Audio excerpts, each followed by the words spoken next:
Elle a cru que si elle sortait de ce territoire-là, de cette emprise-là de son mari, et qu'elle sortait de ce lieu-là pour aller se repentir et aller chercher le secours de Dieu, alors elle a cru par la foi qu'elle pourrait s'en sortir.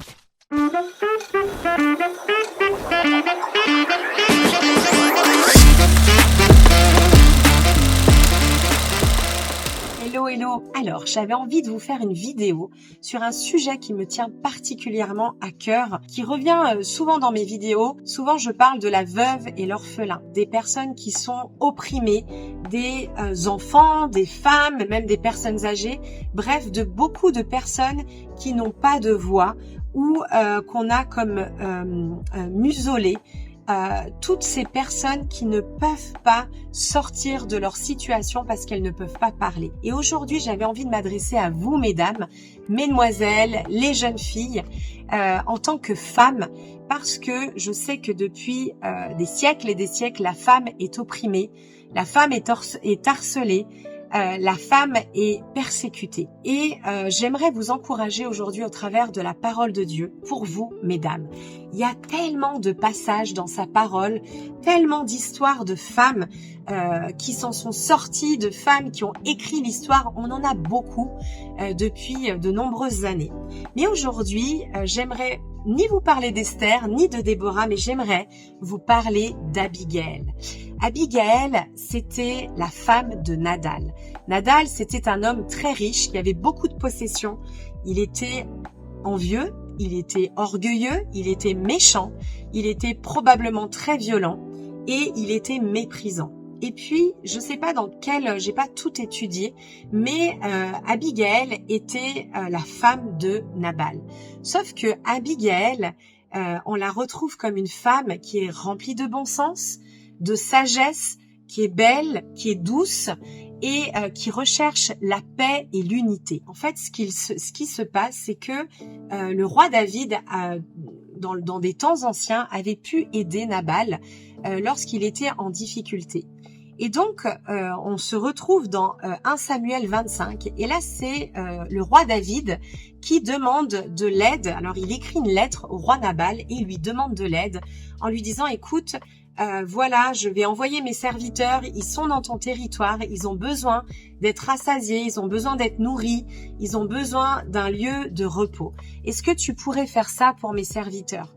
Et dans la lettre que David fait, c'est une lettre qui est remplie d'honneur, de respect, il le bénit, il reconnaît ce qu'il a posé sur sa vie. Et en fait, ce qui se passe, c'est que le retour de Nabal n'est pas du tout positif, il donne un retour très négatif, donc il est méchant, il ferme son cœur et en gros, il dit « Non, je vais pas aider tes serviteurs ». Et ce qui se passe, c'est que le roi David, il devient en colère et là, il dit « Non, mais là, c'est un déshonneur, c'est pas possible, j'envoie mes serviteurs, j'arrive ».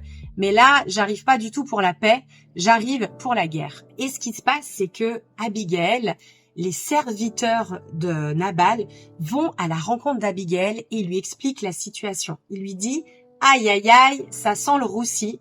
Il y a le roi David qui arrive avec ses guerriers, ses serviteurs, pour venir détruire ce camp, venir tuer ton mari. Parce que ton mari ne veut pas répondre à la demande du roi David. Et là, Abigaël, ce qui se passe, c'est que très rapidement, elle prend la nourriture, elle prend des biens, elle prend tout ce que les serviteurs du roi David auraient besoin et elle les met sur son âne et elle part à la rencontre du roi David. Non mais extraordinaire. Son mari n'est pas au courant. Hein. Et là, elle arrive devant le roi David à sa rencontre et elle se met face contre terre, elle pose ses mains sur les pieds de David et elle commence à demander pardon, elle se repent pour la faute de son mari, elle prend la faute de son mari sur elle. Et elle dit, je suis tellement désolée, mais voici ce que je t'apporte.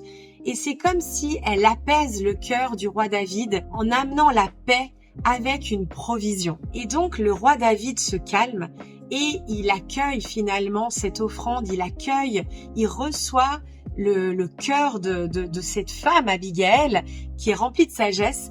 Et là, on le retrouve dans 1 Samuel 25 au verset 33. Elle lui dit, béni soit ton bon sens, béni soit ton bon sens, et béni sois-tu, toi qui m'as empêché en ce jour de répandre le sang qui a été retenu de ma main. Donc en fait, il est en train de bénir son bon sens. Il est en train de réaliser, David, que cette femme-là, elle a un bon sens parce que elle est en train d'arrêter une future guerre finalement. Donc son mari, il apprend ce que sa femme elle a fait. Mais il y a quand même une protection à ce moment-là que Dieu place sur sa femme parce que son mari aurait pu la tuer finalement, ou la violenter, ou la frapper, ou quoi. Et donc ce qu'on voit en fait, c'est qu'environ 10 jours après, l'Éternel, il frappe Nabal et il mourut. Et ce qui se passe, c'est que donc ça, David était au courant. Je pense que l'Éternel avait prévenu David finalement de cette sentence.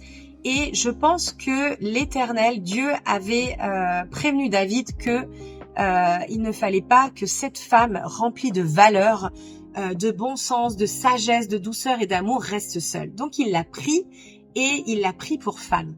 Cette femme-là est devenue, elle était dans une condition avec un homme méchant, esclave de lui, certainement avec toutes sortes de violences, etc., opprimée. Elle sort de cette situation pour devenir la femme du roi David, imaginez. Et donc elle part avec toutes ses servantes et elle passe d'un statut d'oppression, d'esclavage à la femme du roi, à une reine. Imaginez l'histoire. Ce message que je vous donne, c'est un message prophétique.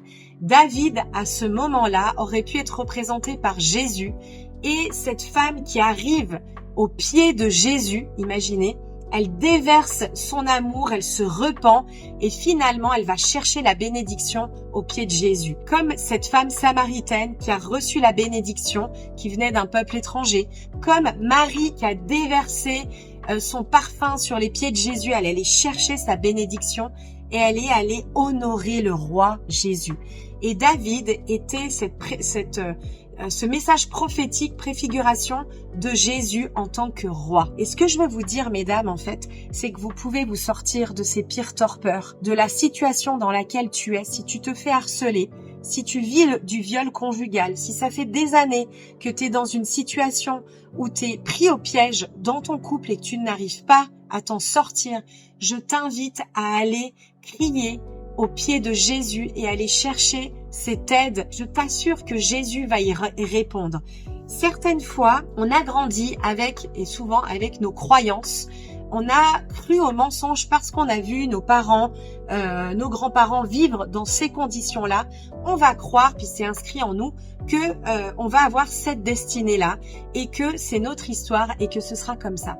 J'aimerais vous rappeler dans Ésaïe 61. C'est Jésus qui le dit dans Ésaïe 61, puis après, il le dit à la synagogue, le premier message qu'il prêche dans la synagogue, il parle des opprimés, il parle des captifs, il parle des prisons. Et il dit, je suis venu vous rendre libre, je suis venu vous sortir de prison, vous sortir de captivité. Ça veut dire que je suis venu, moi, en ma personne, Jésus, mourir sur une croix, verser mon sang pour te sortir de cet esclavage-là, de ces malédictions-là, et que tu en sortes pour que tu puisses vivre une vie libre en moi, abondante, sans que tu sois l'esclave de qui que ce soit. Ça, c'est un message que Jésus vous fait. C'est pas une personne qui va vous aider à vous en sortir. C'est pas il y a des associations et je les bénis parce que quand on est pris au piège, quand on vit de la violence comme ça ou qu'on vit de l'inceste, heureusement qu'il existe toutes sortes d'associations. Là, j'étais en train de découvrir l'association Les Papillons, ça s'appelle. Donc, c'est des petites boîtes aux lettres qu'on place dans les écoles, les collèges, de partout. Et les enfants, ils peuvent soit faire un dessin, soit écrire une lettre pour quelque part demander de l'aide parce qu'ils ne peuvent pas parler et qui sont pris dans l'inceste, dans des violences d'agression sexuelle ou des violences tout court. Et je bénis ces associations qui se lèvent et qui font quelque chose pour aider la veuve et l'orphelin. Vous pouvez aussi vous tourner vers Jésus. Cette vie-là, cette femme Abigail, vous savez, on n'en parle pas beaucoup, on parle d'Esther, de Déborah, nous on parle de toutes ces femmes, mais cette femme-là était remplie de bon sens et elle est allée chercher la bénédiction. Elle a cru que si elle sortait de ce territoire-là, de cette emprise, emprise-là de son mari et qu'elle sortait de ce lieu-là pour aller se repentir et aller chercher le secours de Dieu, alors elle a cru par la foi qu'elle pourrait s'en sortir. Et c'est ce qui s'est passé. Donc j'aimerais vous encourager à aller chercher de l'aide, vous tourner vers Jésus. Et vous savez, moi je connais tellement d'histoires, la mienne et même d'autres histoires, où on pourrait se dire, mais c'est bon, ma vie elle est fichue, je suis destinée qu'à ça. Mais qui te dit que demain tu vas pas être la présidente, que demain tu vas pas te marier, te sortir de cette situation et que Dieu te donne un mari qui est bon, honorable et respectueux comme le roi David? Qui te dit que tu n'es pas appelé à avoir un destin et une destinée comme ça? Moi, je le crois pour toi parce que Dieu l'a écrit sur ton livre de vie. Mais je t'invite à aller chercher ce qu'il y a écrit sur ton livre de vie et à aller chercher la bénédiction comme cette femme Abigail. Et tu sais quoi? On a besoin, nous les femmes, de côtoyer des Abigail remplies de bon sens, de sagesse et de foi. Soyez bénis, vous pouvez vous abonner sur ma chaîne, vous pouvez m'écrire, me poser toutes les questions que vous voulez. N'oubliez pas, la bénédiction, elle est à la porte, allez la chercher.